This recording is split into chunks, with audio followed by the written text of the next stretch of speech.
Welcome into K-State Online. I am Mason Voth. That is Drew Galloway. We are here on a Monday. It's a busy Monday. We knew it was going to be anyways because the transfer portal is popping off, and that's what we were getting ready to do right here. But right as we were about to hit record, we got some significant breaking news that doesn't involve the transfer portal. No, it involves NFL draft news, as we know that K-State has a handful of draft-eligible juniors, that guys that could come back next year that are in the mix to consider declaring for the NFL draft.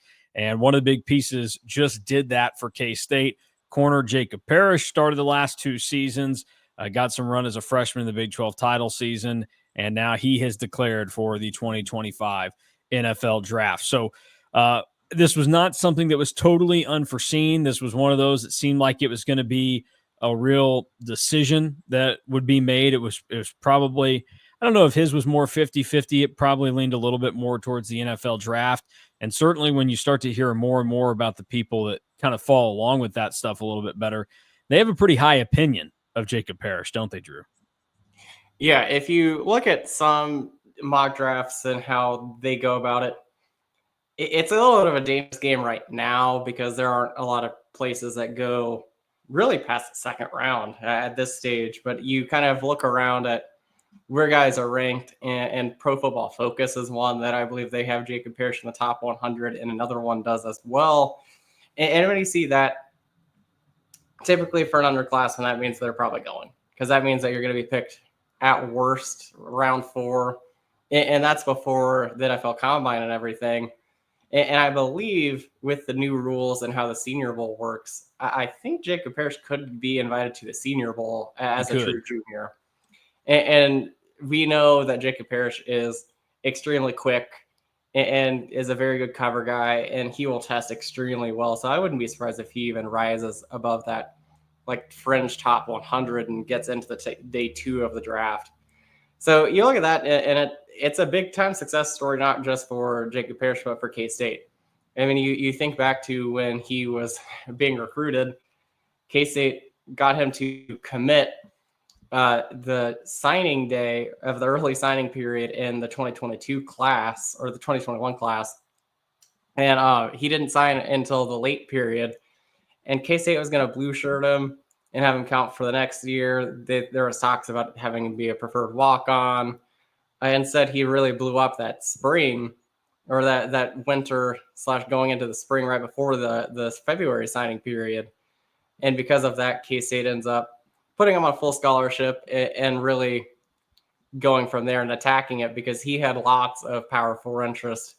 Oklahoma was one of the schools that was really involved with him.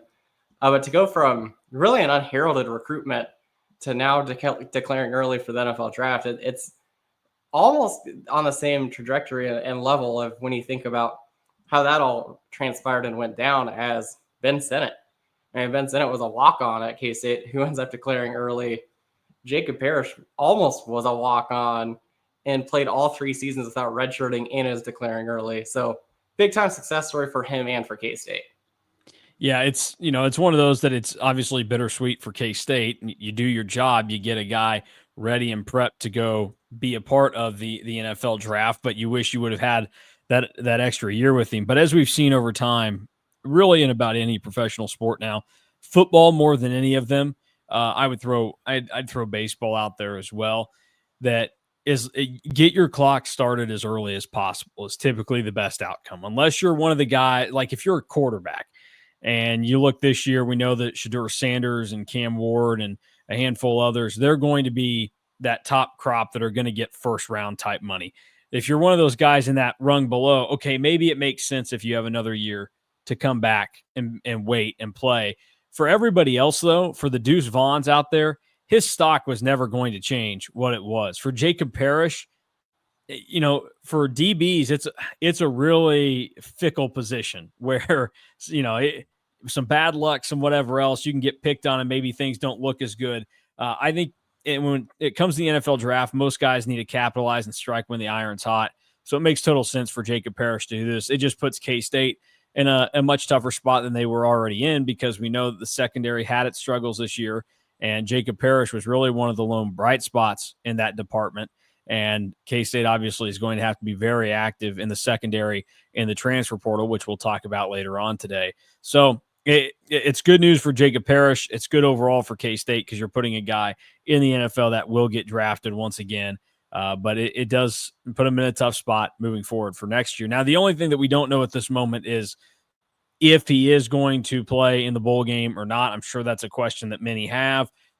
He didn't say one way or the other in his announcement if that would be the case. I would tend to guess that if the announcement's coming right now, then maybe that's going to happen. Although I do know, like you were talking about with the Senior Bowl stuff, juniors have to go through a different process than like seniors because they have to actually get like official stuff signed and taken care of with the NFL as opposed to seniors.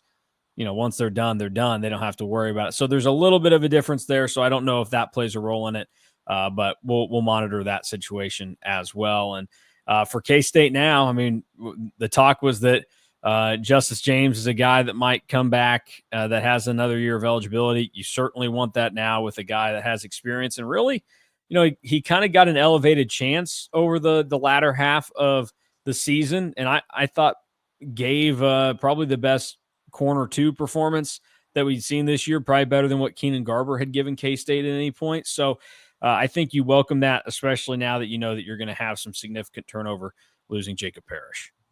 Yeah, that keeping Justice James for next year is probably priority number 1. It is interesting, though, that a lot of times when you see this declaring before a bowl game, you don't typically see that player play in the bowl game. Like Ben Sinnott last year didn't play after declaring before the bowl game. Phillip Brooks didn't play after declaring before the bowl game. So it's definitely a situation to monitor. It is also why I've kind of scoffed and laughed at when people say that the bowl game is meaningless and whatever. And now Jacob Parrish is gone. These reps over these 15 practices that K-State gets for Donovan McIntosh and for Zayshawn Rich can go a long, long way. Because those are 2 guys that even if K-State, and they probably will, are active in the corner transfer market because they have to find at least one guy that's probably starter quality for next season, you'd imagine. But these 15 practices for those guys can go a long way because those are guys that you're going to need because they're going to be probably corner 3, corner 4, depending on how things shake out. So you want to see them really start to improve, and then you want to see them in game action. And that's one where if Jacob Parrish doesn't play in the bowl game, you probably want Rich or McIntosh out there getting game reps against Rutgers and kind of seeing where everything goes there. Because those are 2 really young guys, a true freshman and a redshirt freshman, that don't have a lot of game experience playing corner yet. They've both been pretty staples of the special teams unit so far, but haven't really played a whole lot of defense. So you want to see those guys start to really improve in the coming weeks before the bowl game and then see kind of what they have in the bowl game. So I'm really interested in that in terms of the bowl game. But yeah, corner was already probably a big need on K-State's transfer market. And now you're looking at probably getting 1 or 2 guys that can come in right away and at least compete for a starting role next season. Yeah, it's going to be fascinating to kind of see how it plays out now for K-State. And I'm glad you talked about the bowl game like you did. That's, it was the audition for the offensive coordinators the last couple of seasons for K-State. Now it's kind of an audition for these corners to have an opportunity. And I think people should be encouraged by the fact that Zayshawn Rich, as a true freshman, was traveling, getting a lot of run, comparatively speaking, to what you would normally expect, especially at that position for young guys. So I don't think it's as Ross was. Yeah, I don't think it should be one of those that is the sky is falling type thing. And, this is just another sign that K-State's going to struggle next year, which certainly could be true. And again, K-State's got a lot of problems that they got to sort out before next season, before we start talking about them being where they need to be. And that's competing for a Big 12 title. But this is one of those that you're going to have the opportunity to kind of see some things. And I think, a favorable enough matchup in the bowl game too. It's not like one of those where, you think about what Iowa State's about to face in their bowl game. They're about to get Miami. Cam Ward announced today that he is playing in that game. So you're going to get full force Miami there. And so you really have to bring it. You have to step up to a different level. facing Rutgers, who already isn't that great of a team and will probably be, you know, a little bit down in some other areas, is significant, and I think gives you the right type of opponent for this. And I think normally these bowl games tend to work out that way. It doesn't seem like we have too many that are way overmatched one way or the other, except for the 2021 Texas Bowl when K-State was bringing back a bunch of guys that were going to go win a Big 12 title the next season, and LSU had like 15 guys available to play in the game. But we'll monitor everything else that comes along, because we certainly don't expect this to be the final announcement for K-State and players going to the NFL draft. Obviously, the next big one that everybody will wait on is to see what DJ Giddens' decision ends up being. So that will do it for us today. But before we get out of here, go ahead real quick. I was also going to add, you kind of look at this and what it really means big picture for K-State wise is this gives you another shot of ammo that I don't know if you necessarily needed with how many defensive backs and now corners are on NFL rosters that K-State has had recently. But this is another one that if you're in the transfer portal, you can really use, because you can say, hey, look at what we did with Jacob Parrish. Hey, look at what we did with Julius Brents. Look at Josh Hayes. Marquise Siegel still might get drafted this season. Russ Yeast was drafted. So it's another one where you can really point to and say, hey, look at what we've done at defensive backs in the last 3-4 seasons. Yep, no doubt about it. All right, before we get out, Drew, have you given the gift of Ireland this holiday season? Surprisingly, no, because my family, we have completely booked everything that we are doing in Ireland. Oh, well, look, there's a couple of people that already know what cats2ireland.com is.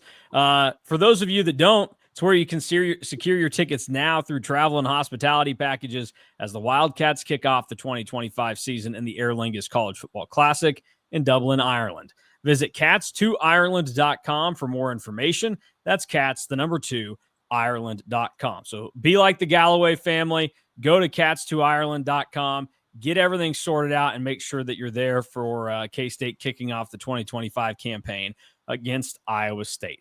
For Drew Galloway, I'm Mason Voth. We are out of here for now. We're back again in moments to bring you another video talking all things K-State in the transfer portal. So stay tuned right here at KSO.